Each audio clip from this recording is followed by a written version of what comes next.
Hello, everyone. Today we're going to talk about a very famous American book called The Grapes of Wrath. It's a really powerful story about one family, the Joads, and how they tried to stay strong and hopeful during a really, really tough time in history. So, before we jump into the story, let's just think about a question for a second. What do you think makes a family strong? Is it having a lot of money? Or maybe a big, beautiful house? Well, this book gives us a very different, and I think a very powerful answer. Let's find out what it is together. All right, part one. A family loses its home. Our story begins in a place called Oklahoma, way back in the 1930s. And we meet the Joad family. Now, they're farmers. They work on land, but it's not their land. And something terrible is about to happen that will change their entire lives. This terrible thing was called the Dust Bowl. Now, this was much more than just a bit of bad weather. For years and years, there was no rain, so the land got very, very dry. For farming families like the Joads, this was a complete disaster. It pretty much meant the end of everything for them. Just imagine this. Day after day, these incredibly strong winds just blew and blew. The wind was so strong, it would pick up all the dry dirt from the top of the ground, the good soil that plants need to grow, and just carry it away in these huge, dark clouds of dust. So, what happens when all the good soil is gone? Well, it's pretty simple, right? The farmers couldn't grow any food. No corn, no vegetables, nothing at all. Their fields, which used to be full of life, were just empty and dusty. And so, in the end, the Joad family lost it all. The farm was gone, taken by the bank. They were forced to make a choice, a really impossible choice. Leave the only home they had ever known and go somewhere else to look for a new life. Okay, so on to part two, the long road to California. With nothing left for them in Oklahoma, the Joads did what thousands of other families were doing. They started to head west. And their one big hope? A place called California. Now, you might be asking, why California? Well, they heard stories. They saw flyers that said California was like a paradise, a beautiful place with lots of farms and plenty of good work picking fruit for good money. For the Joads, California became this beautiful dream. It was their only hope. But getting to that dream, it was not easy. First, they packed everything they owned into one old, beat-up truck, their whole life, right there in that one small space. Then they drove west for a very, very long time. And on the road, they faced some awful problems, like not having enough food and people getting sick. Sadly, some members of the family didn't survive.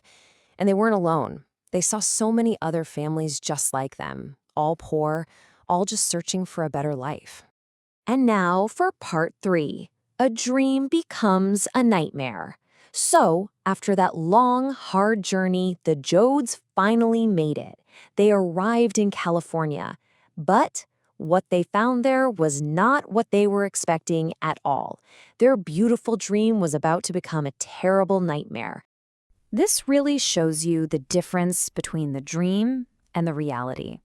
The dream was good jobs for everybody, a fresh start, a better future. But the reality? It was tough. There were too many people and not enough jobs. The pay was very, very low, sometimes not even enough to buy food for the day. And instead of a new home, they lived in poor, dirty camps with thousands of other people. And on top of being poor, they faced another huge problem. The people who already lived in California were often afraid and angry at the new families. They called them mean names and they treated them badly. The Joads learned that they were not just poor. They were not welcome in this so-called promised land. Let's move on to part four, the strength of the family. So with all of these problems, no money, no home, people being mean to them, how did they survive? The answer is what this story is all about. It's the strength of the family. Let's meet a few of the people who show this strength. First, there's Ma Joad, the mother. She's truly the heart of the family. She is so strong and she never gives up hope. Then you have her son, Tom. Tom wants to protect his family. He sees how unfair everything is, and he starts to fight for the rights of the workers. And we also have Jim Casey, a friend who travels with them.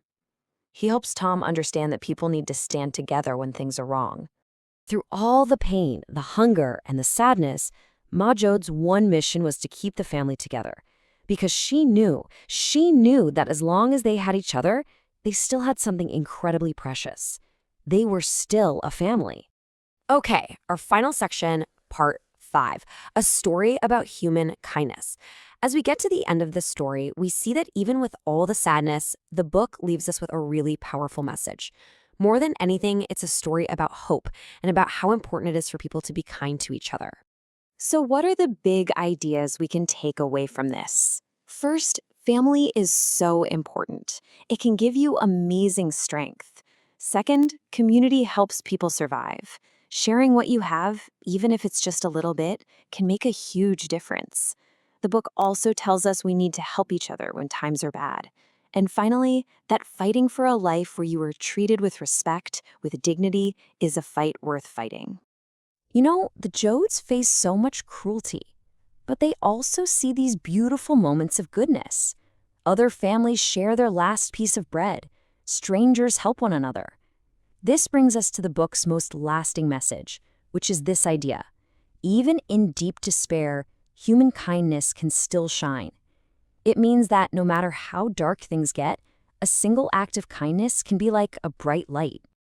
This story happened a long, long time ago, but its message is for all of us, right now, today.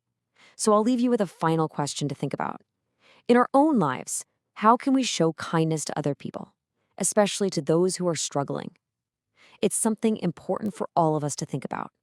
Thank you for listening.